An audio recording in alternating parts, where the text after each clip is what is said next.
Good evening, everyone. I'd like to welcome members, officers, and members of the public watching at home to this Finance, Audit and Risk Committee.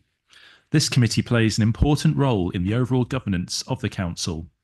Good governance has many benefits, including helping the Council to make effective decisions, improve performance, and be able to respond to risks and opportunities. Can I invite the committee member and scrutiny officer to explain how proceedings will work and confirm that officers in remote attendance are present? Can I confirm the following officers joining remotely can hear us and we can hear them? Darren Bowler. Yes, thank you. Thanks. Georgina Chapman. Yep, can hear you. Perfect, thank you. If a member wishes to speak, they should use the speak button located on their microphone unit. Please wait for the chair's invitation before you begin. When requested to vote, voting will be via the yes, no, abstain buttons on your microphone unit. Details of how members voted will be shown on the screens around the room, and the results will be visible on the YouTube live stream. In the event of a tied vote, the chair will have the casting vote. Are there any questions before the meeting starts? No, I'll hand back to the chair then. Thank you. Thank you. Apologies for absence. I've received apologies for absence from Councillor Dominic Griffiths. Having given due notice, Councillor Sam Collins is substituting for Councillor Griffiths. Are there any further apologies?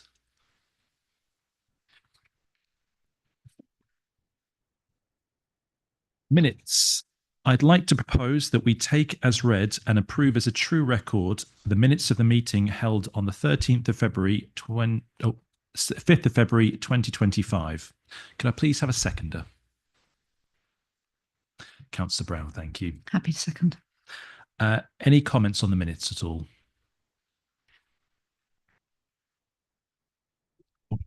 Councillor Willoughby. Yeah, being a bit nitwit.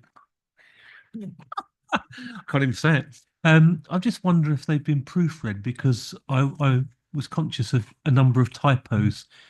I could read it, but it was, if it's going out for public consumption, I just thought it was slightly inaccurate in certain parts in terms of typos. Okay, and is that throughout the document as you Yeah, went through? yeah, I'm not going to try and go through specifics because there are a number. Okay. I think in which case then what we'll do is if take the vote to agree in principle, Oh, and if we can ask to Yeah. just have a review to make sure it's all covered off, that'll be brilliant. So in which case then I think on that basis, if we're happy to go ahead with the vote on the minutes as they are, and yeah, again, Councillor Willoughby, we'll get those reviewed to make sure that any corrections are caught.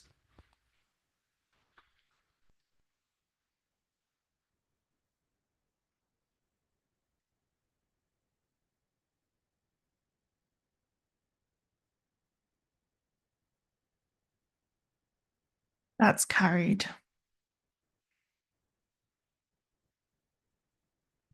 Thank you very much. Notification of other business. No other business has been notified. Chair's announcements.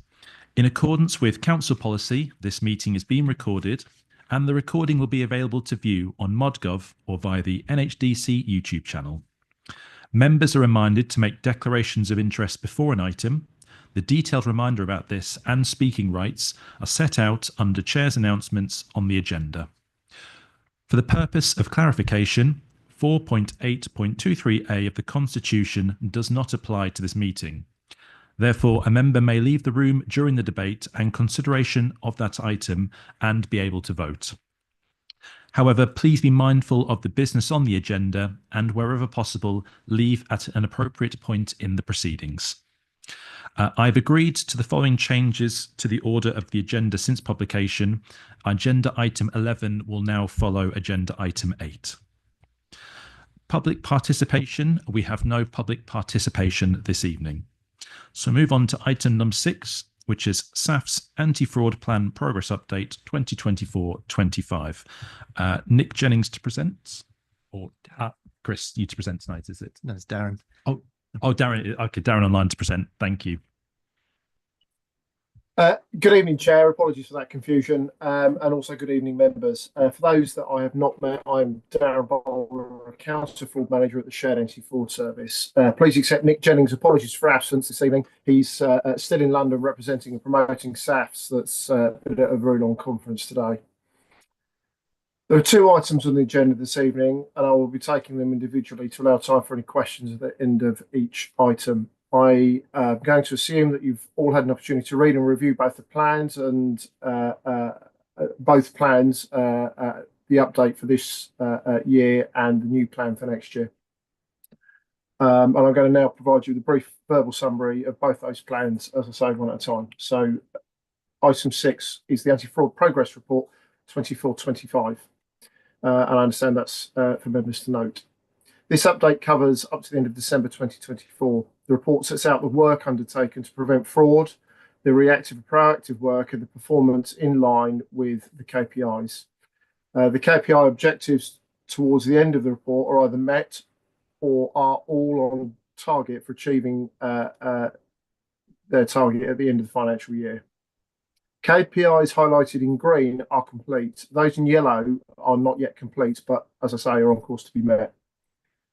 The prevent work is key to providing resilience and assurance. SAFS maintains relevant policies for the authority, ensuring the reviews and updates are complete. We provide alerts on the new and emerging threats with guidance and support on identification of threat and prevention. We also provide the crucial prevention tool of training. 7 sessions across the authority on a variety of topics have been delivered so far this financial year. So in April and December, we received, assessed and dealt with 87 allegations of fraud. In this period, there were a total of 33 live referrals. That's referrals that are under investigation, and 16 of those were fraud investigations. In 5 cases of the 11 closed in the same period and from live investigation, we have identified £13,000 of fraud loss and £21,000 that has been prevented. Not all cases of council tax fraud need a full investigation. The compliance approach saves time and obtains quicker outcomes. So far, a further £20,000 of council tax has been identified for recovery. 5 of the council tax compliance cases also resulted in 5 council tax civil penalties being issued. Whilst not high in value, these penalties are an appropriate action by the council and can have a wider deterrent effect. In respect of housing investigations, 2 cases of providing false information in the application process have been referred to the legal team. Our work with Settle, a large provider of social housing in the council's area, has recovered 2 properties that have been let to local residents from the council's register. There's also been a substantial amount of work undertaken jointly on the National Fraud Initiative, and this work is continuing on the matches. A further update was provided in the end of year report, along with the outcome of the work on the Fraud Hub. SAFs are also supporting a number of projects in the authority, council tax review framework, Analyse Local for business rates, and a central government project regarding COVID-19 business grant schemes. And at that point, I'm happy to take any questions, Chair. Thank you very much. Are there any questions at all from the committee? Councillor Collins. Thank you, Chair, and apologies to those who may already know the answer to this. It's not been covered. I was just reading through the report, and on the report in section 3 of the performance indicators, it's highlighted in yellow, but it says we're still unable to separate urgent cases from others in the content management system. Why is that, and when's it going to be fixed? Yeah, this is an ongoing issue. First of all, I'm going to say it still remains in the plan because, am I on? Sorry. Yes, I am. Sorry. It still remains in the plan because there is not an easy solution to taking it out of the plan. It was a request at the beginning of the year when we procured a new case management system, and we asked for 2 metrics to measure how we dealt with things.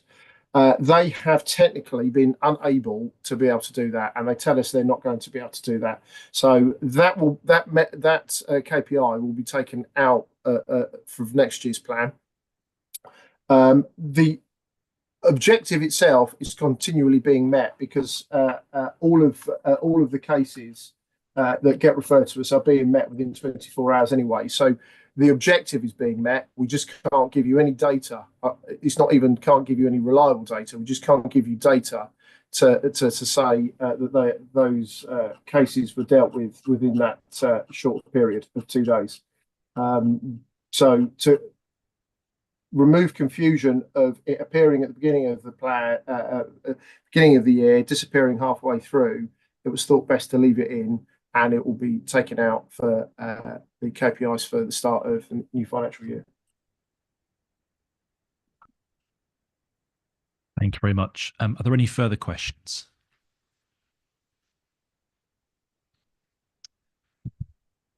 If not, then the recommendation. Oh, something come up there. Sorry, apologies. John Cannon. Thank you. I like paragraph 11. I think it's quite informative. I remember at a previous meeting, there was an inquiry, a question to profile some of the fraud data, what's been lost, what's recoverable, and what's been prevented. And this is really useful. My follow-up really is, do we have a sense of trend year on year? I get a sense that maybe the losses have come down on previous year, but I can't recall the exact figure. Do we have a view on that, please? And if not today, maybe next time. Thank you, Councillor. The fuller detail will appear at the end of year report, and that will come in a tabular form, and you'll see not only a year on year, but what the performance has been this year with all those details in. As this is an update, you'll get a flavour of where you are.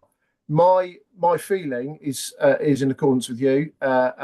We're static to having less cases, which is all very good. But the trends in fraud are very, very difficult to either predict and sometimes interpret. So at the end of the year, we'll have a much better idea of where the council's position is now in relation to this last 12 months and the previous years that we've been working with the authority. Thank you. Thank you very much. Any further questions? Councillor Ward. Oh, thank you, Chair, and thanks for the update. Just on paragraphs 9 and 10 in the report around training and the International Anti-Fraud Week, I was wondering, do you have? I can see the training was delivered, and it talks about the number of trainings, but in terms of the coverage of the council staff, do you know what the figures are in terms of how much coverage we've had in terms of on the staff? And also, the other question was on number 10, what was actually done with the Anti-Fraud Week? The exact data I don't have for you this evening, Councillor, so I can get that through the system back to you. But just from looking at it, ID fraud, that's usually housing, revs and bends, customer front-facing people that would have been delivered to. The blue badge will be those dealing with civil enforcement of blue badges. The contract and bid rigging that we provided was for people in the procurement team and finance to come along and receive some training from the Competitions and Markets Authority. So they're the general service areas that it would have delivered to. The number of staff that attended, I'll have to give you that separately. In respect to the International Anti-Fraud Week, that is very much a media-based campaign where we identify good news stories, problems, issues, and because it's quite literally an international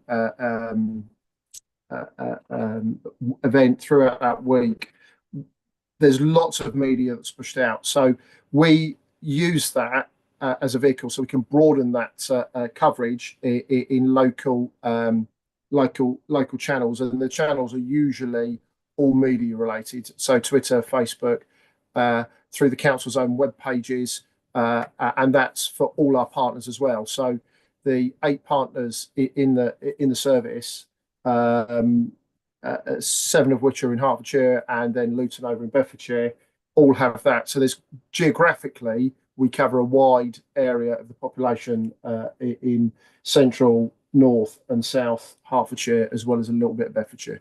So it is very much a media campaign of making people aware, raising awareness, giving out the good news stories, and saying, well, if you know something like this, please report fraud to us. Okay, thank you. Yeah, it'd be great if we can get those stats subsequently. Lovely. I'll see if I can find the stats also for you, Councillor, on the International Fraud Week as well, because we Right. looked at hits and footfall at websites and things like that. Yeah, thank you. Any further questions? If not, the recommendation is to note the progress by officers and the shared anti-fraud service to deliver the anti-fraud plan for the council. Can I please have a proposer? Councillor Willoughby. Happy to propose. Thank you. And seconder, Councillor Poopler-Singham. Thank you. Is there any debate at all?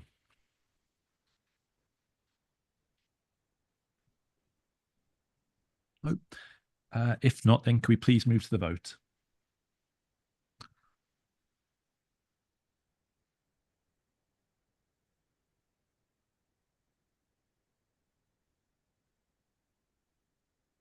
That motion is carried.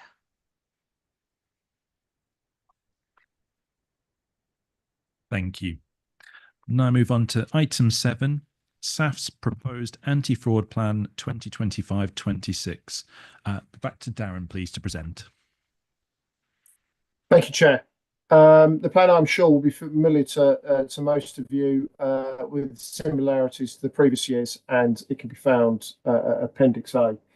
I'd like to emphasise and recommend to you the 5 publications detailed at paragraph 3 of the report on your pages 22 to 23. All of these publications provide exceptionally helpful advice and guidance for local authorities to prevent fraud, as well as indicating trends and vulnerabilities to the council, many of which are essential frontline services. The plan has been developed with reference to all of these publications. The plan references the council's anti-fraud and corruption strategy, as well as highlighting the need to protect the council's resources for the benefit of residents and taxpayers, and the need for an anti-fraud culture and environment. It also explains the counter-fraud provision, proactivity to deter and prevent fraud, bribery and corruption, investigation to detect fraud, bribery and corruption, to prevent and recover losses and apply sanctions appropriately, to support and inform the council throughout the year on policy, systems and processes, and controls to reduce the exposure to fraud, bribery and corruption. The objectives and KPIs support and measure the achievement of the plan. The work plan and projects, KPIs and standards of service for next year are set out through your pages 30 to 34. At this point, I'm happy to take any questions. Thank you very much. Councillor Brown. I'm just a bit confused about items 6, 7 and 8. There's the anti-fraud plan and the SIAS proposed plan, but as far as I can tell, Appendix A is on both. It's a bit confusing. Or have I missed something? It's this. I think it's the same appendix, or maybe it's not. Maybe there are 2 appendices. No, Councillor, there are definitely two different appendices. I may have misled you with giving you the wrong page numbers, I think, actually, because the yes, okay, there are 2 short my mistake. appendices on Starts on 7. page 25. Yes, sorry, I've given you the wrong pages there. I do apologise. Yeah, it is a bit confusing. Okay, thank you.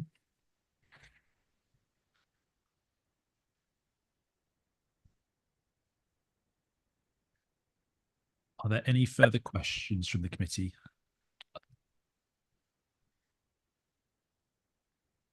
Councillor Ward. Thank you. Just looking at Appendix B, page, whatever that's 34, I think, of the overall pack. Which is listing the KPIs. It seems to describe what the KPIs are, and some of them are essentially binary, like, you know, kind of ensure membership or whatever. That's like you have or you haven't, which is fine. But shouldn't we be agreeing target levels for these things, or is that all kind of obvious from the nature of what they are? So a couple of them have got some percentages. I'm just wondering if there's any 3 reports. Are they all? They're all clear.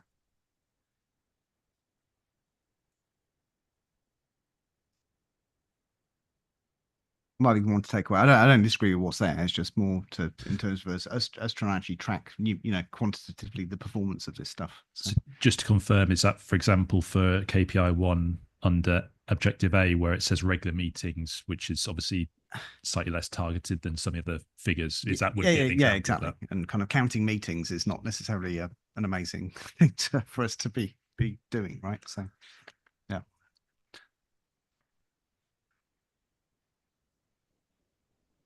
Sorry, Darren, I don't know if you're still able Yeah, to... sorry, I was just waiting for the actual question. I was taking there were statements being made about the plan as opposed to the thing. So if we want to take KPI 1, then what we're looking at there is effectively a service delivery. How do we engage with the council? How do we do that? So currently that's in relation to those roles, meeting with Nick Jennings and I, the head of service, and anyone else relevant from SAFs on a quarterly basis to give the up-to-date feedback of where we are, what's happened in the last 3 months, what do you want us to do in the next 3 months. So it is very much a partnership, and it requires that bilateral engagement and agreement to what we've done, and making sure that that's what the council wants to be done, and then how they want to focus, or the council wants to focus our work for the next quarter and going on throughout the year. So those meetings are really important, and if they didn't take place, then that direction, that relationship, would not be anywhere near as good as it is now. And I have to say, from our side, and I think speaking on behalf of colleagues at North Herts, that they appreciate those meetings as much as we do. And then attending the service directors' resources meetings, we're preparing papers and giving input on what is potentially could be major issues for the council, reputational risk over vulnerabilities, fraud, understanding how we stop that, loss. How do we deal with the fraud, and how do we deal with the council's approach to it to make sure that there is a resilience there sufficient to cover that. So, and all of those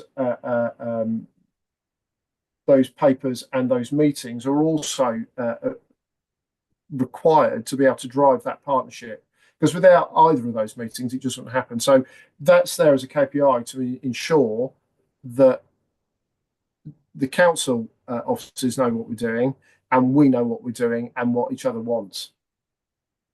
Yeah, no, I understand. So that, I mean, for example, if you look at number 3A, the one Councillor Collins mentioned a minute ago, if I've understood it right, we're proposing that this is lowered from what it has been in terms of actual measurements, because I think it said before it was going to be high priority ones are within 24 hours and everything's within 2 days. And now we're moving, because you said we can't measure high priority, we're moving to everything to within 2 days. So that could include high priority ones in 2 days, not 1 day. Because we can't measure it. We can't measure what we can't measure. So 24 hours on average is our turnaround for all referrals, full stop. So one of the reasons that these KPIs are banded in areas is because there needs to be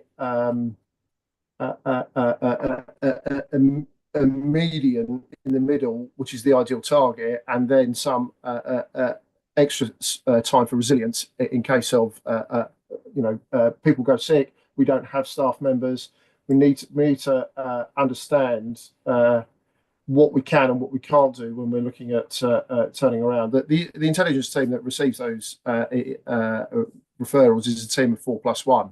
So we have inbuilt resilience, but just sometimes things don't go always according to plan. If it's an urgent referral and it's identified as urgent by us, the Intel team, then it will get the priority it requires. So it will be dealt with quicker than say a non-urgent council tax matter. Yeah, and you did. I think you did confirm earlier on that currently all cases are dealt with in 24 hours on that measure. Was that right? Oh, that's correct. On receipt of coming in, it will be dealt with within 24 hours. So We- why we wouldn't be proposing is 24 hours on average for next year. The reason it's 24 hours is our referral online system is open 24/7, 365. So we could have, when someone leaves the office at 6 o'clock in the evening and doesn't get back into work till 7 o'clock in the morning, there's a very large period of time where that referral has hit our system, but we've not been able to do anything with it because it's coming in the evening. And a lot of our referrals do actually come in the evenings. So that 24 hours inbuilds inherent delays in the system just because we're not in the office to receive them. Yeah, So it's 24 hours to action. Yeah, I get that. Sorry, Joe, I'm going on, but it does say on average, so it would allow you to cope with exceptions on that. It's maybe something the councillors would want to consider. I don't know the implications of us for you in terms of moving that from 2 days to 1 day would be, but.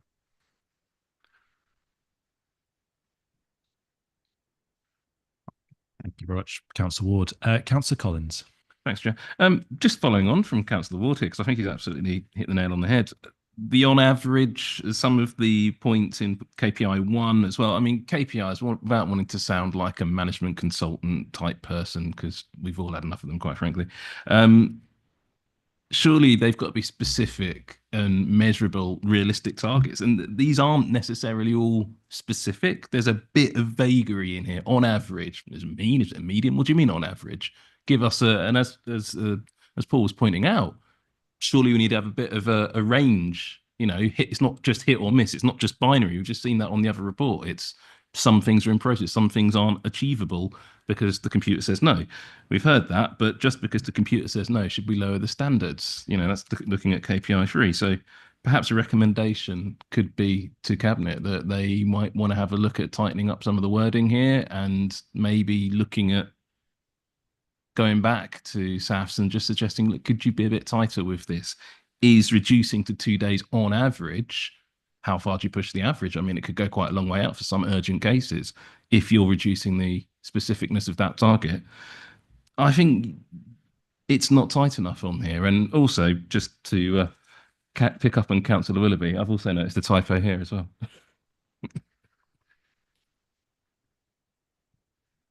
So on that basis, Councillor Collins, do you have a particular recommendation? Like, actually, Ian, are you about to come in on that one? Yeah, I'll just add, this isn't a referral to Cabinet. This is under your remit as the Audit Committee. So if you want us to look at how we can, slightly reword that number 3 to make it a bit tighter, I'm sure myself and Darren and Nick can have a conversation around some slightly better wording around what's an average and what's not an average, and what's a kind of a total target for all of them to achieve by maybe a different target for an average. Then we can sort of see what might work as being kind of both possible, but also a bit more kind of rigorous in terms of what's going to be achieved. I think also on KPI 1A, it's regular meetings to take place with the service director, and then says quarterly. I mean, this is an example of the wording I'm talking about. Does it mean a quarterly meeting, or does it mean more than that? It's not. Is quarterly the target? What does regular mean? These are very vague words. Specific is what we need. Yeah, I think in terms of that one, because obviously I'm involved in that meeting because there's job title in there, is that the target is quarterly. But if there was a need for a more regular meeting, we would have a more regular meeting. And equally at times we don't have it quite every quarter just because there's not a lot going on. There's, we might wait till, reference reports, things like the NFI and that work. We might delay a meeting so we can hit sort of comments, sort of discussions around that rather than having it before that and that being a bit of a waste of a meeting. So yeah, the target is definitely at least for a year, but actually I know that if I need to talk to Darren or Nick more regular than that, I can get hold of them quite easily. Well, I think that's some tighter wording right there, at least for a year. Okay, we'll put that in the wording then. We also need to change the wording as well, just because we've had the restructure report go for the council.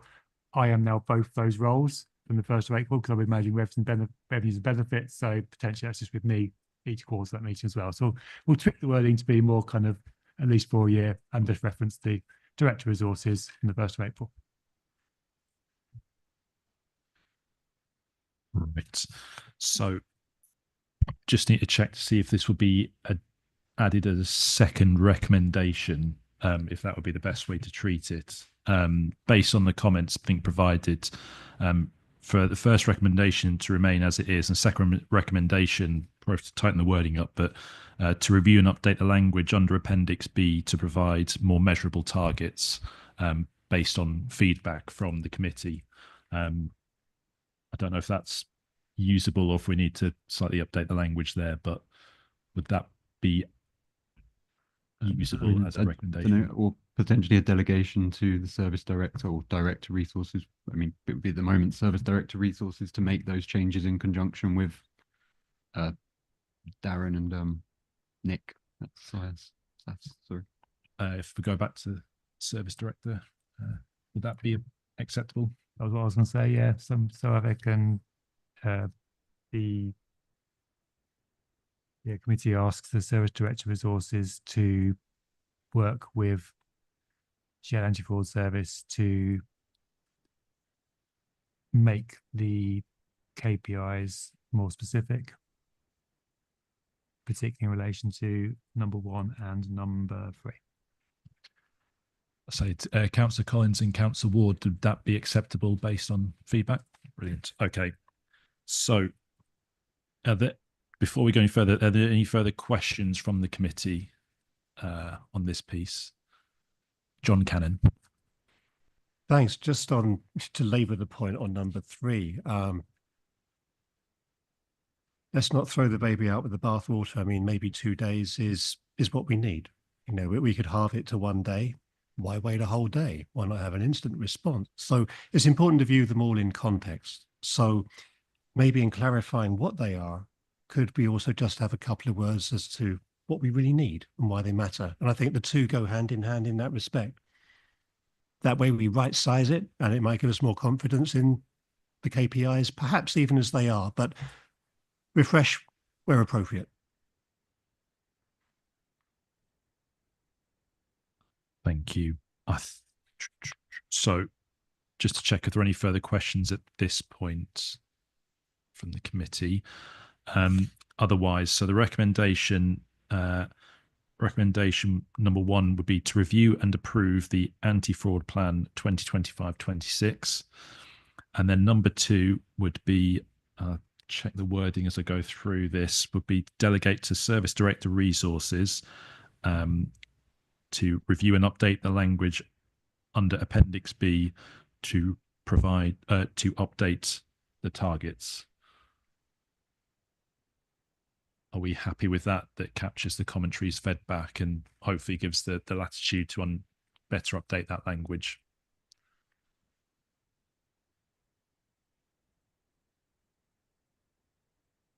So just looking across to James to make sure he's. Okay.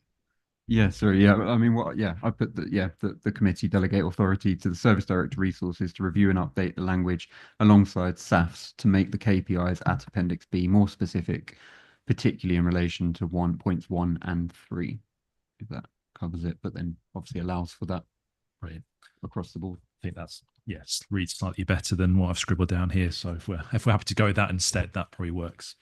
Could I please have a proposer for the recommendations? Councillor Brown, thank you. Happy to propose, reserve my right to speak. Thank you. And a seconder as well. Councillor Collins. Happy to second and also reserve my right to speak. Thank you very much. We'll now move on to debate.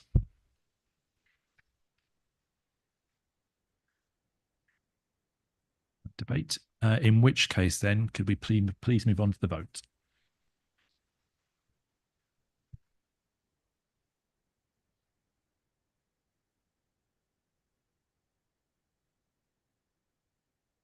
That motion's carried.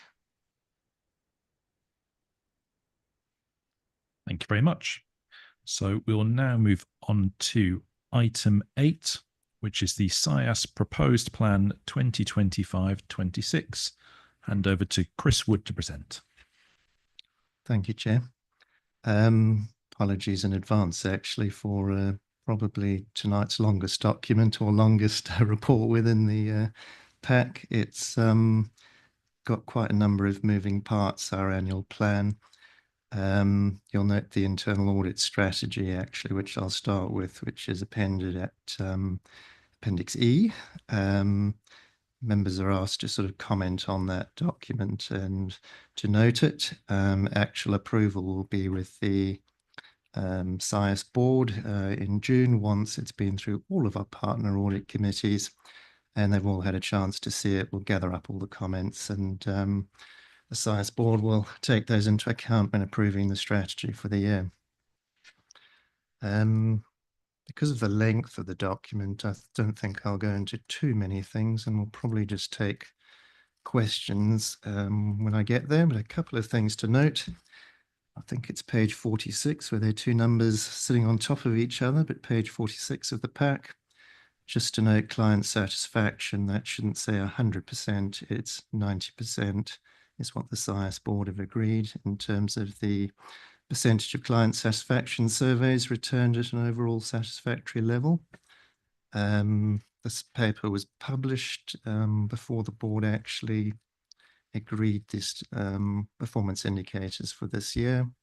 And the other thing I just want to point out in the plan, if I can scroll fast enough before taking any questions, page 53 of the pack, you'll see general internal audits, 48 days. There's a group of projects there which at the time of writing hadn't been formally confirmed in the plan. They're topics we think should be covered during the year, and probably 4 of those 7 will get some form of coverage, and in conjunction with the Director of Resources and the Audit Committee, will keep you informed during the year of which ones have been chosen. I can actually tell you that Anderson House has been agreed from within that list as one that we'll definitely be doing. Thus, actually, unless there are any questions on our planning approach or anything else, members are asked to approve the plan that gets us started for next year. It is a dynamic and flexible document. It's meant to be changed as the year go on. Our professional standards require that, but we also need something to get us moving at the start of the year, and something to set out from. So take any questions, I think, at that point. Thank you, Chris. Councillor Brown. Thank you. I mean, you partly answered my question because it was on page 53 and 54 about the ones that hadn't been decided yet. And you said Anderson House would definitely be on the list, and that you said you would be agreeing it with the director. How do you decide which ones to proceed with? On what basis do you decide which 4 out of these 7 are the ones that should be audited? It's going to be in... Mic is on.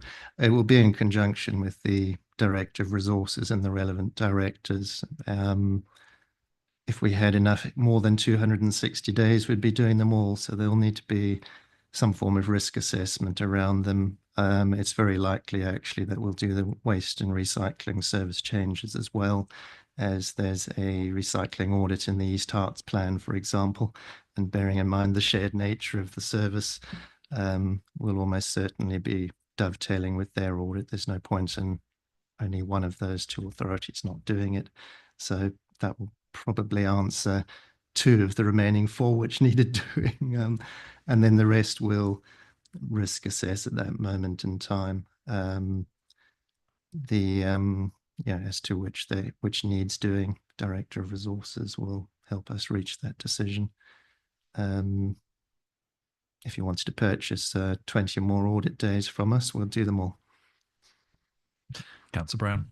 No, I understand the need for prioritisation. It was on what basis the decision was made, and I think you've answered that it's based on risk. Yeah, based on risk and discussion with. Yes, and you obviously agree it with the directors, but it's based on risk. That's what the answer I was looking for. Thank you. Absolutely.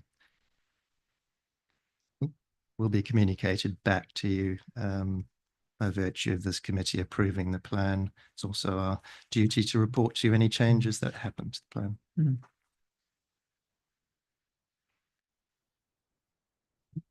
plan. Just, I suppose, more a processy one, but obviously I know previously you've reported on the upcoming changes to the global audit standards.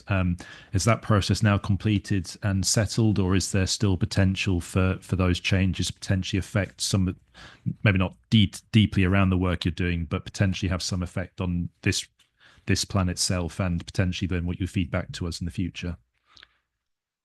It's a difficult one to answer. I think in terms of, it doesn't impact these audits, but it does impact a little bit about in the way we go about documenting our audit work, the way we record it and report it. Some of the new standards require a bit more around root cause analysis. So you might have seen in the local authority trading company audits I issued in the last few days, there's a new report format there which helps us meet the needs of the global standards. It picks up on the concepts of root cause analysis. So it's more in the process by which we approach internal audit rather than rather than the way we pick subjects or anything like that. I think, as I've said in the training to this committee and to the committee itself, as we've gone from the global standards through the application note for the UK public sector and then into the STIP for guidance on the topic, we're almost back where we started under the previous public sector internal audit standards when it comes to local government. So a lot of worry I had around the standards 12 months ago is not quite there anymore, because we already pretty much conform using the language of the standards with what they require. I was at a conference last week that said UK local government has amongst the highest compliance with the new standards anyway, courtesy of the previous standards. So just to reassure you, we are doing the things we need to do, but we're on top of it. Thank you very much. Any further questions from the committee at all? Councillor Ward. Thank you. I was just query around the work you're planning to do on the follow-up of high priority recommendations. And I noticed in the description, I can see that's a Q2 activity, and in the which is on page, just so everybody's reference, page 62 in the main pack numbering. And then it's described somewhere a bit further up. Where is it? On page 58 in the main pack numbering. And in that, I can see what you're going to do, and it says the implementation on the recommendations is routinely reported to FAR. Could you point me to where that is in this FAR pack and regularly? Because I know I've mentioned it before. I'm just keen to get a regular view on the effectiveness of management actually closing all the good things that you're raising on time. So it won't be in this plan report. It's in each of our progress updates, which we bring to this committee. And the last time you had an update was when I was here in early February. So it comes as part of our progress update reports. And okay, I think I missed that, so which is my apologies. Yep. But I think the piece that I appreciate from this committee is your interest in the high priority recommendations, and it is actually in here. In fact, in the blurb that I've written in there, it's because of this committee's requests that we're actually doing some more detailed work around it. So normally we publish the updates from the officers and their accounting in this public forum for having done their actions, but because they're high priority, we feel we should provide an evidence base to that by going back to look at them in more detail.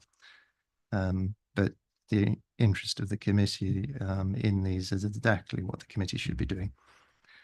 Cool. Thank you.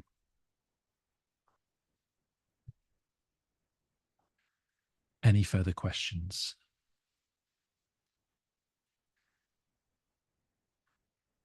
If not, the recommendations are 2.1, to approve the proposed North Herts Council internal audit plan for 2025-26. 2.2, to note the SIAS internal audit strategy and provide any comments prior to approval by the SIAS board. Can I please have a proposer? Councillor Ward. That. Thank you very much. And a seconder. Councillor Pipper-Singham, thank you. Is there any debate?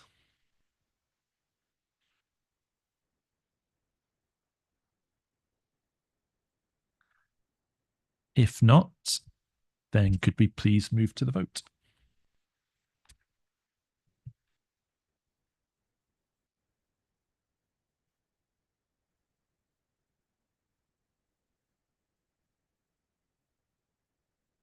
That motion's carried.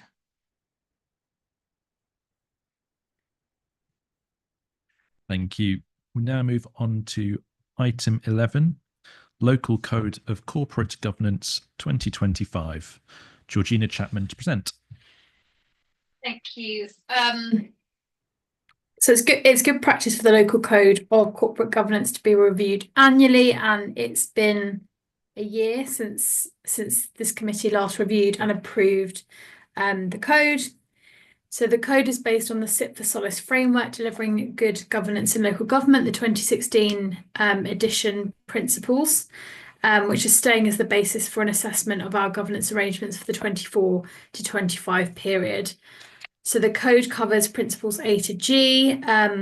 So those are various areas of governance covering things like integrity and ethical values, stakeholder engagement, capacity and capability, managing risk and performance, and transparency and accountability.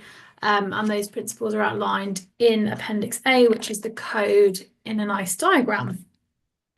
If the code is approved by the committee tonight, then it will go on our corporate governance webpage, and then it will provide the basis against which we prepare the annual governance statement, or the AGS, for 24-25. So we will be reviewing those, reviewing our governance arrangements against the principles A to G as laid out in the code. I think that's pretty much it.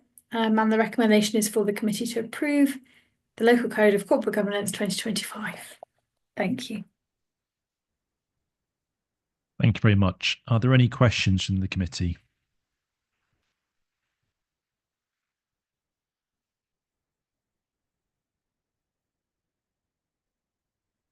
John Cannon. Thank you. Useful update. Thank you. My one question really is whether the code has changed very much since last year. It doesn't look like it. And is there anything nagging at you that you would have wanted to include and haven't been able to? Please. The code has not changed. They are doing a consultation on an addendum at the moment, but that's currently open. And so that if that addendum goes through, that won't kick in until next year and next year's AGS.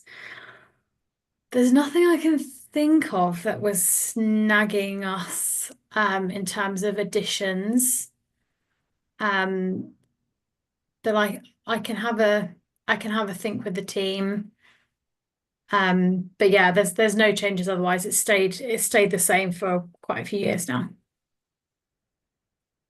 Thank you. It's useful clarification, and I wasn't looking to expand it. It was just more for confidence and completeness that I asked. So thank you. Thank you. Any further questions? If not, the recommendation is to approve the Local Code of Corporate Governance 2025 Appendix A. Can I please have a proposer? Councillor Brown. Happy to propose and reserve my right to speak. Thank you. And a seconder? To second. Thank you, Councillor Willoughby. Is there any debate?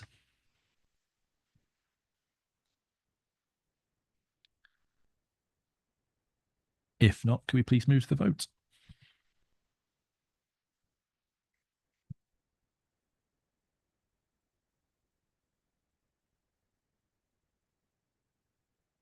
That motion's carried.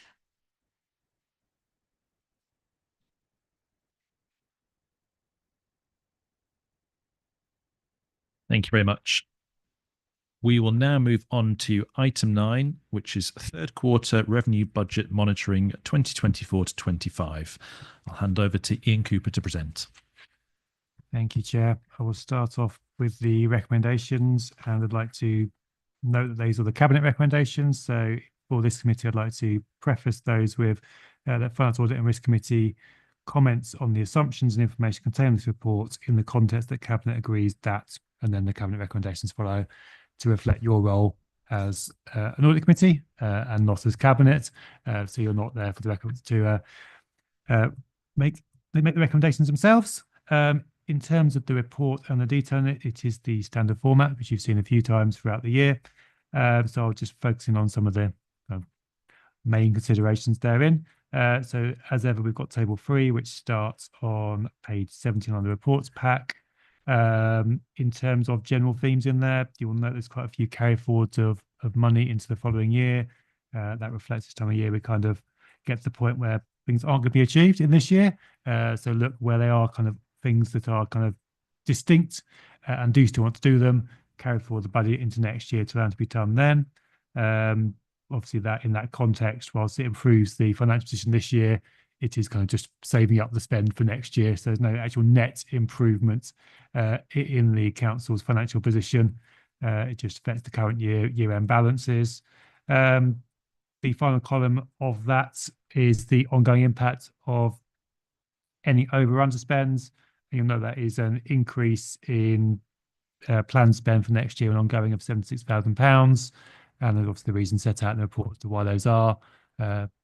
At that level, it's a concern they've got more spend, and it will be ultimately more savings to find to balance the budget, but not at a level where we kind of suddenly need any drastic action.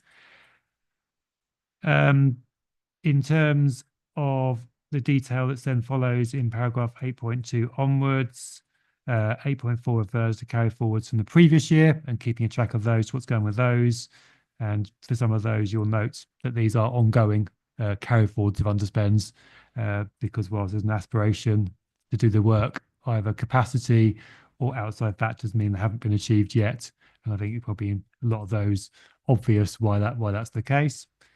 We then go into the corporate financial health indicators, both covered in table 4 in terms of the pure numbers, the money numbers, and then table 5 we've got the additional information in terms of statistics to sort of back up that and sort of a bit more context.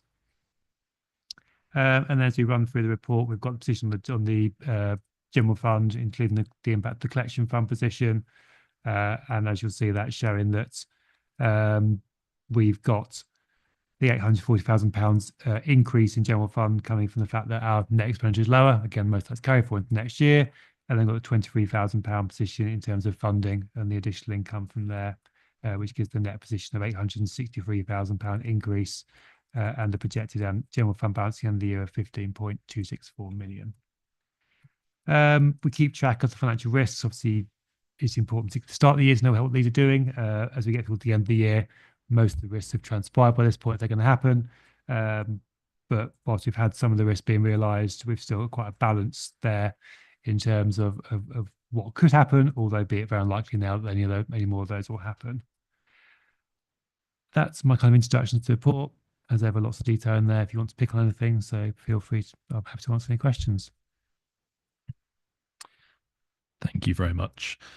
Couldn't quite see you came up first there, but we'll go Councillor Collins. I think you're at the top of the list. Oh, thank you. We were just wondering who's first as well. I've got a question. I'm afraid it's a bit of a wide-reaching one. It touches more on the risk elements, but also it's something I think for Councillor Albert to take away and have a think about as well with his cabinet colleagues. One of the big carry forwards on table 5 that's all the way through in various different columns and sections is staffing issues. There's a lack of staff. We can't even retain apprentices by the look of this. Why is the council struggling to recruit or retain staff? And as you see elsewhere, there is a risk related to that is financial. You see it notably in IT having to hire temporary staff. And then in other sections, we've already heard from other areas that there's temporary staffing missing. that obviously temporary staff is going to cost us more. You don't have the continuity of staff. You lose the skills all the time. You're essentially investing in other companies' well-being, which we don't want to do. We want to invest in our district.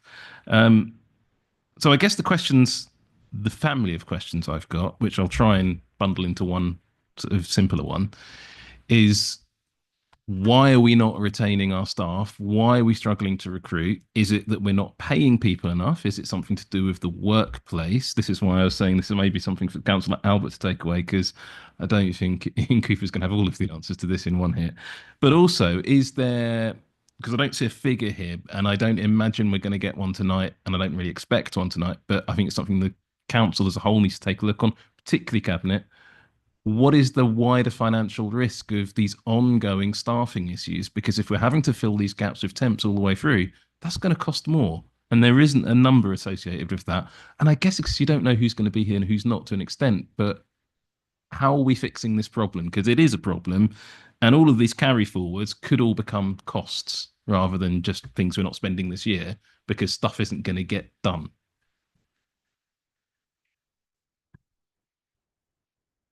Right, I will try and start all of Sorry about all of that. Can I start with the apprentice scheme? Most of the underspends there are where people actually successfully get posted within the council. Our apprentice scheme is very successful, and we currently, I think, have 10 apprentices at the moment. It's certainly above the target of 8 because of previous carry forwards. We've got quite a few at the moment. So I don't want to give the picture there that we've got anything there where we get people leaving their authorities because of personal circumstances. I don't think there's any really there where we're kind of losing them for any other reason. So we get some really good managers, really good apprentices through that route. In terms of the general issues of staffing, your points are all completely correct. Yes, we are to a degree either still not doing things because they'll never get done, or having to do them later. And obviously the carry is there to do them later. And the cost of that will depend on whether it's done through staff we recruit directly or the more expensive agency staff option. And agency staff generally are very expensive. We are not unique in terms of a council that struggles to recruit in certain areas. And a lot of the areas referenced here, for example, planning, is many examples there. It is very difficult to get planners, particularly kind of strategic planning, which is what a lot of these areas relate to. And we cannot solve it alone. I don't believe it is a problem with us specifically around being a place people don't want to work. Yes, we do have a view which is to unsubstantiate around, do we pay enough, particularly compared to other local councils? Thus far, we've not found any significant widespread evidence of that, but there may be some pockets where we don't pay enough compared to what others are able to offer for those particular posts. But we're doing more work on that by using a tool from the LGA to try and compare those pay rates, but then also looking more deeply into talking to other authorities to try and look into that and where we go with that. I was just going to say that we did a staff survey now over a year ago, but the percentage of people who were happy working for us is very high. People who recommend to us as opposed to work to other people was very high. So I don't think we've got a issue with lots of people leaving. It's just that when people do leave, and some of those are people who retire and that kind of thing, or tap to move on to a different, better job somewhere else, it's difficult to replace them. So there is no simple answer. I don't think local organisation is going to help very much in terms of making local an attractive place to work. People are desperate to come and work for. So we'll continue to work at it and try and find ways. We are looking at different ways to attract people to work for us, particularly looking at non-paid benefits. We've done lots of work on those and promoting ourselves through our website and make our adverts, the job adverts, look good, make our pages that people come look at to say, yeah, that's the shop front for us in terms of what we look like, make that look good as well. Huge amounts of work done on that. And our webpage, I think, now is really good in that respect. But it's not going to solve the underlying problem. There's not enough people who want to work in local government in these professions. So all we can do is hope for the best and do what we can with it. And that's where, I guess, project prioritization comes in around what we do, what we can do with the resource we've got, and then working with the officers and cabinet as to how we target those resources towards those. I think the only comment I've got to sort of pick up on what you just said there was you mentioned you're sort of benchmarking against other local authorities. Fine, good thing to do. But I don't know. I've never worked for a council other than as a councillor, but a number of people in this room have.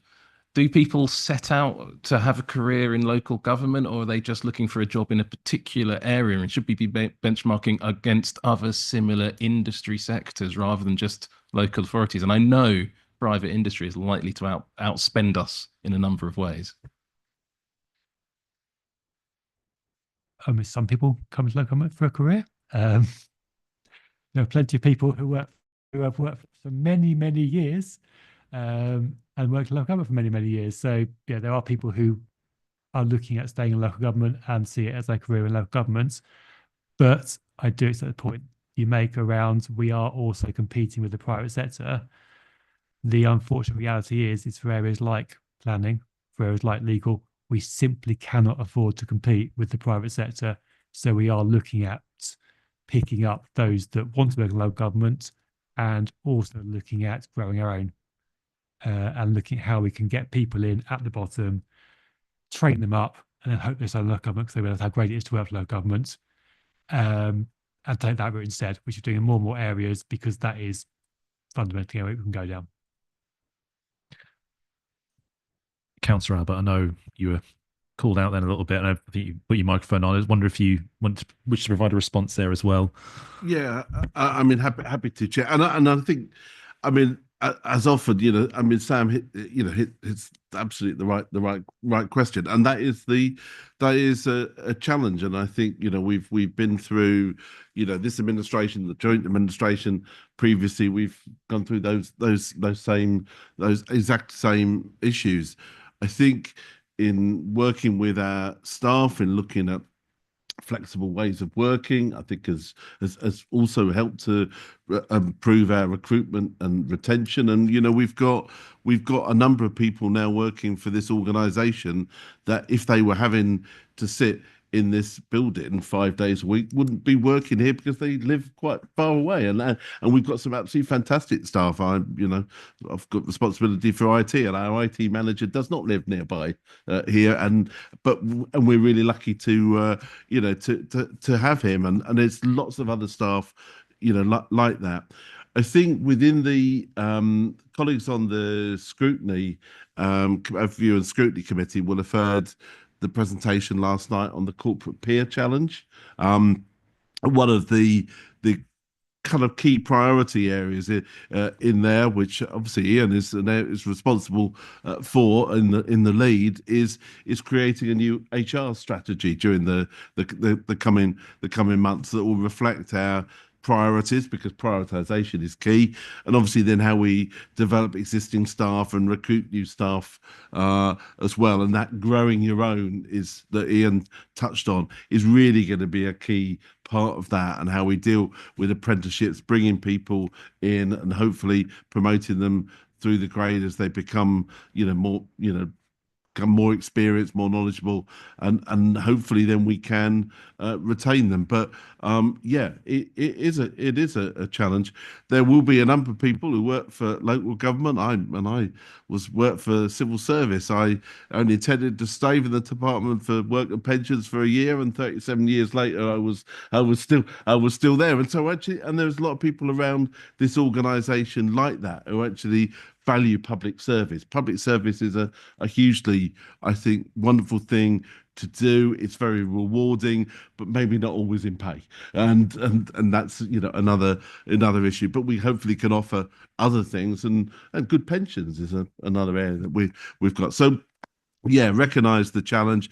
Clearly a key priority in our sort of corporate peer challenge response, and yeah, absolutely we'll want to sort of keep on discussing this, whether it's at scrutiny or at here, but ultimately and I know it's something scrutiny we're very keen on, and Matt Barnes since he's been sort of chair has been very keen on about working on that, sort of making sure we've got clear prioritization in our council plan and council delivery plan.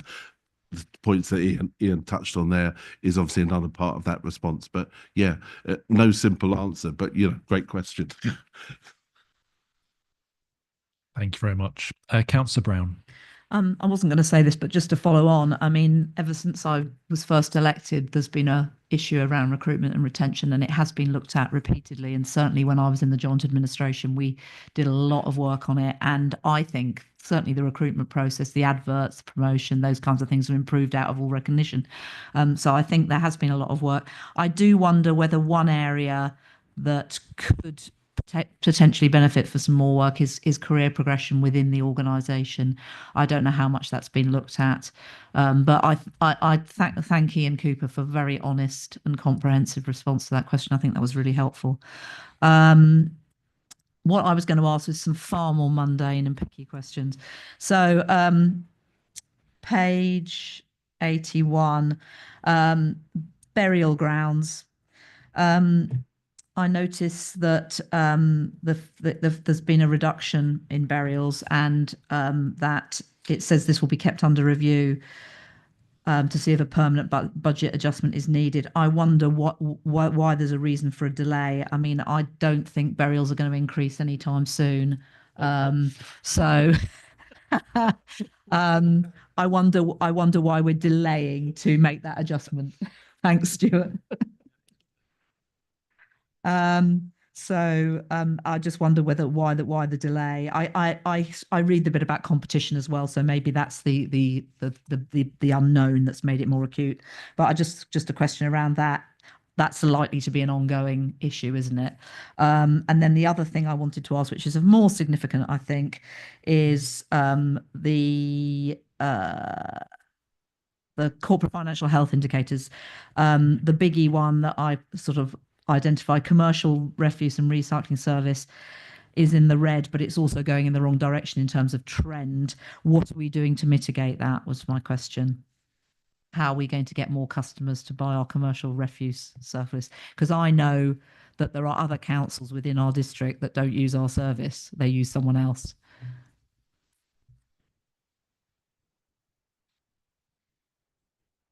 The first question was the exact same question I asked my finance team when they presented that to me. We've seen trends before where the burials have gone down, and then they picked up again. In terms of not just because more people are dying, but because of trends going back and forth in terms of what people want to do in terms of being buried or not, or being cremated. So that's why a watching brief, because we've seen the trend dip before in the previous year, about 3 or 4 years ago, then went up again. So rather than committing too early, we'll see what happens this year, and then take a view about what the kind of ongoing impact is going to be in terms of this year being 25, 26, and see where that trend goes there. In terms of commercial refuse and recycling service, we are looking, I seem to remember in the budget, there's a bit around kind of a bit of more resource there around how we can kind of promote that a bit more, particularly with the new contract, particularly with the move to being commercial food waste recycling and other new bits that are coming in as offers within that as well. So there is work to be done on that. Obviously, a bit of focus on waste at the moment is on the new contract and getting that in place. But I think once that's happened, we can then look at what trade waste looks like. I think the service manager is also quite keen to do a more fundamental review of charging for commercial waste, not for the coming year, but for the year after, to see where we sit compared to others and do some work on that, which then might help to get the level of custom right. We're not looking to make loads of money out of it, because we're not trying to affect the commercial market in that respect. What we're doing is provide a service that at least covers its costs, and a lot of that's what's going on there is that covering of costs. So yes, it's a bit short of income there compared to target, but it's not drastic yet, and there is work plans to kind of do some more work on it. Thank you, Councillor Willoughby. Have you?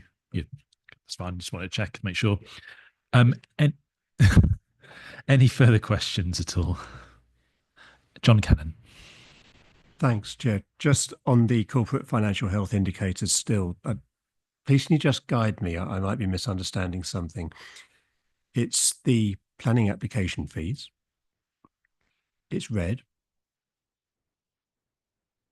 Our outturn is 986,000, whereas we've already got 1.4 million in our actuals. And I'm just confused. Can you just guide me on that one? Because it might be better than we think. It's covered in the paragraph just above, but the response is that we can only, in accounting terms, have the income when we've determined the planning application. So we'll collect fees in advance, and then we'll bank the money once we've determined the planning application. So we've got lots outstanding. We've taken money for, particularly as it gets towards the end of the year. They won't be determined by the end of the year, so the money will hit next year in terms of the income. So that's what that's reflecting. So there'll be an accrual to move that money to next year when the actual applications will be determined. So it's optical. The money will still be there one day. It just hasn't arrived in the current year. It's not like it will never come. Yeah, it's there as cash in our bank, but we can't book it to this year in accounting terms because we've not done the work. We get to take the money when we've done the work. Thank you for the clarification. Thank you. Are there any further questions? If not, oh, sorry, Council Ward, sorry there. Thank you. No, just same table. Just the reason the outturns for the bottom two that are green are 0 and the variance is 0 is that literally just because as far as you can tell, there's nothing affecting your original budget, and therefore you'll just estimate. You think that it's going to just come in on budget, because I guess unless there's a material factor has knocked something off, you won't really know otherwise. 0 is a very precisely matching number. Yeah, I mean, current forecast will be there or thereabouts. It will not be 0 by the end of the year. I can tell you that much, because parking will not come in precisely on the money. But it's around that level in terms of forecast. So until we've got a kind of more significant variance, we won't report it. But a year end, we'll obviously report the exact position, and we expect the amount to be around that number. Councillor Collins. Quite shocked I didn't pick up on that one. Thanks, Paul. Actually, on that very point, Ian, I think there is a material change to the car parking, because we've got a whole bunch of new machines that people are a little bit struggling with at the moment, and that is having a point. It's going to have an impact on money in and money out, isn't it? Surely, because if it's pay on exit working properly, you're not going to have the number of PCNs, because people won't be overstaying, because you don't have that issue anymore because people are doing pay on exit.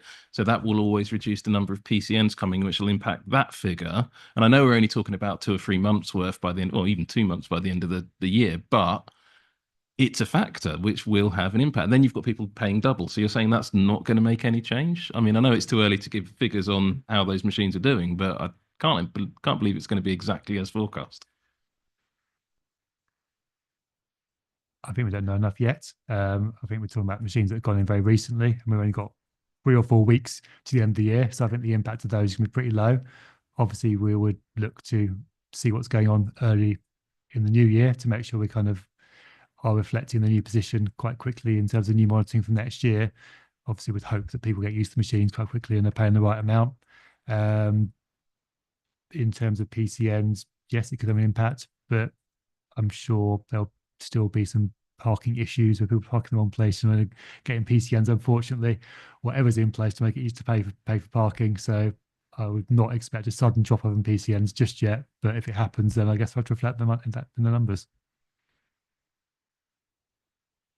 Councillor Collins. And just as an information point, when we very first started the pay on exit parking scheme, the PCNs issue was sort of resolved in the mind of that department, in that the traffic officer would be redeployed to problem parking areas, and I'm thinking certain schools at school pickup time, and certain other sort of nuisance parking around the district, so that actually they could go to different areas and solve other problems, and they'd still be issuing quite a lot of PCNs. So perhaps that just needs to be remembered with the new machines working when they do finally work as intended.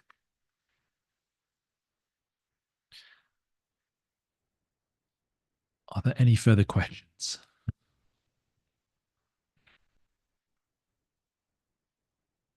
If not, the recommendations that Finance, Audit and Risk comments on the assumptions and information contained within this report in the context that Cabinet agrees that 2.1, that Cabinet note this report, 2.2, that Cabinet approves the changes to the 2024-25 General Fund budget as identified in Table 3 and paragraph 8.2, a £840,000 decrease in net expenditure.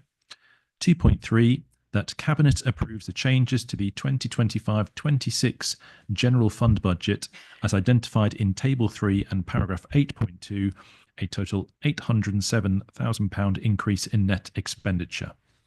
Can I please have a proposer? Councillor Publisingham. Happy to propose. Thank you very much. And a seconder, please. Councillor Willoughby. Happy to second. Thank you. Do we have any debate?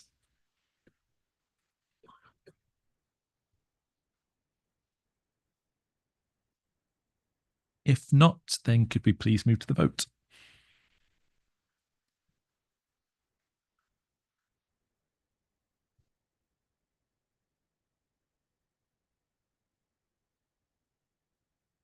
That motion's carried.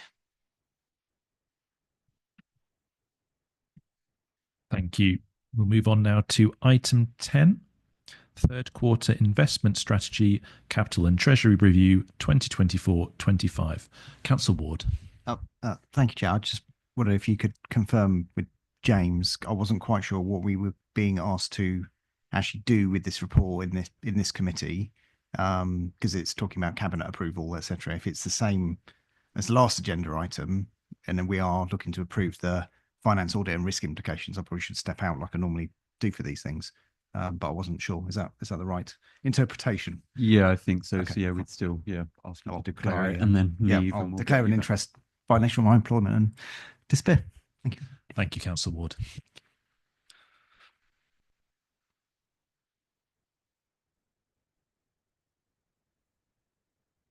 So I'll hand over now to Ian Cooper to present. Thank you, Chair. Again, as has already been advertised, so we would again preface the recommendations with the fact that you are, as an audit committee, are looking at the assumptions and information contained within this report to provide, I guess, that professional audit committee view to support Cabinet, but you're not looking at recommendations themselves. In terms of the structured report, again, it's the sort of same as you're probably used to in terms of these regular reports on capital. You'll be aware that last meeting in the quarter 2 report, we had a lot of capital slippage then. So the capital slippage this time is a lot less. We usually see quite a lot this time of year, but we tried to capture it all early this time, albeit there's still some. And that's detailed in Table 2 in terms of the capital projects that will move into next year rather than be delivered this year. And then we've got some schemes in Table 3 where there are changes to forecast spend, albeit that I guess one of those is kind of slipping forward in terms of the fact that we can now spend the money this year rather than previously what we expect might be spent in next year. And that applies to both the community facility refurbishment and the Orton Head Common Weir lines, bringing the money forward.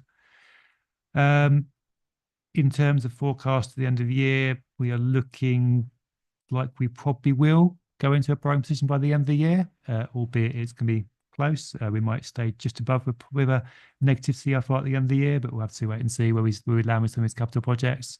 But the forecast is that we will have a positive CFR by the end of the year, which means that we move into a borrowing position. We're not going to borrow externally, as I've probably said many, many times. We'll borrow internally against our cash reserves, but that will mean we have to charge a minimum revenue provision in next year's accounts for the borrowing that's been undertaken this year, albeit be quite small because it will be quite a small amount of borrowing. In terms of our surplus cash, which you do have quite a lot of still, paragraphs 8.9 onwards specify where that's the details of that. All the investments are in accordance with our treasury strategy and treasury prudential indicators, and 8.11 sets out where the investments are. We're still in a position where the local authority market is providing the best returns, so most of the investments are with them. We use government, as in terms of the facility there for short-term investments where we want to keep it in the DMO for kind of short periods. That's tends to be what that used for, and the odd longer-term one when we need to. And then a few investments in banks where they're paying reasonable rates. That's kind of the detail behind the report. There's obviously the appendix with much more detail as well, if you want to go into any of that detail. But I'll see if there's any questions on either report or the appendices. Thank you. I think Councillor Collins was just in there first, so I'll hand over to you. Thank you. It's a really simple question for once, Ian, but might not be a simple answer. Local government restructuring and all of that malarkey, which may or may not happen. What happens to all our dosh if that happens? Because we've got an awful lot of money in a bunch of councils that may not exist in not too long.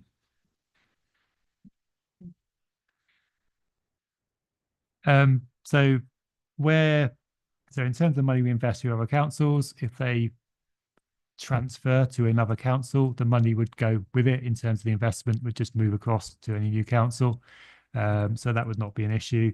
In terms of our money, if and when we become part of a bigger council, our money would go into the new council we become part of, as would all our assets and all our liabilities as well. And that's absolutely certain, because sometimes if it was a business, it could be that, as I understand it, say North Arts Council, hopefully it doesn't happen, but North Arts Council gets absorbed into some ridiculously large super Hertfordshire authority.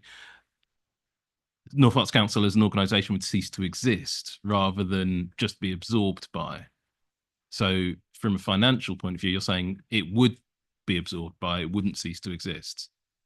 Well, the council would cease to exist, and the assets and its liabilities assets would move would across all to the automatically new transfer. council. Yes. Okay. Councillor Peoples-Singham. Thanks, Chair. Just a question on information, if you might know, and on page 95, the home repair assistance grants that are provided. I was just wondering, do you know, or could you find out how many grants were provided in the last financial year and kind of the average amounts that are provided in respect to those? Yes, I can find out. I don't know. Yeah, okay, thank you. Are there any further questions from the committee?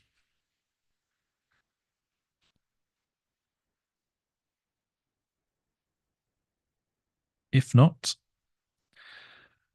the recommendations that Finance, Audit and Risk comments on the assumptions and information contained within this report in the context that Cabinet agrees that 2.1, that Cabinet notes the forecast expenditure of £16.816 million in 2024-25 on the capital programme, paragraph 8.3 refers.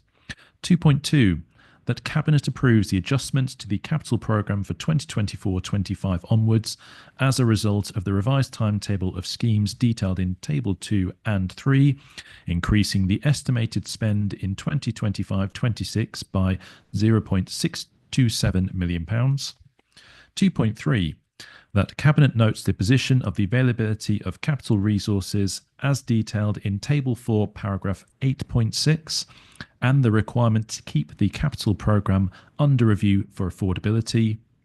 2.4, Cabinet is asked to note the position of Treasury Management activity as at the end of December 2024. Can I please have a proposer? Councillor Peoples-Singham. Yeah, happy to propose. Thank you. And a seconder, please.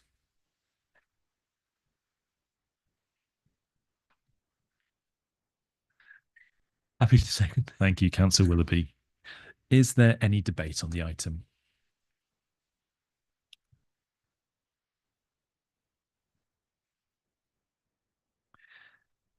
If not, could we please move to the vote?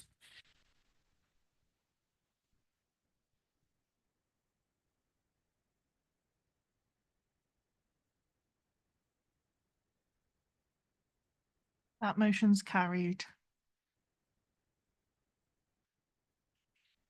Thank you. We'll retrieve Councillor Ward from his stay outside.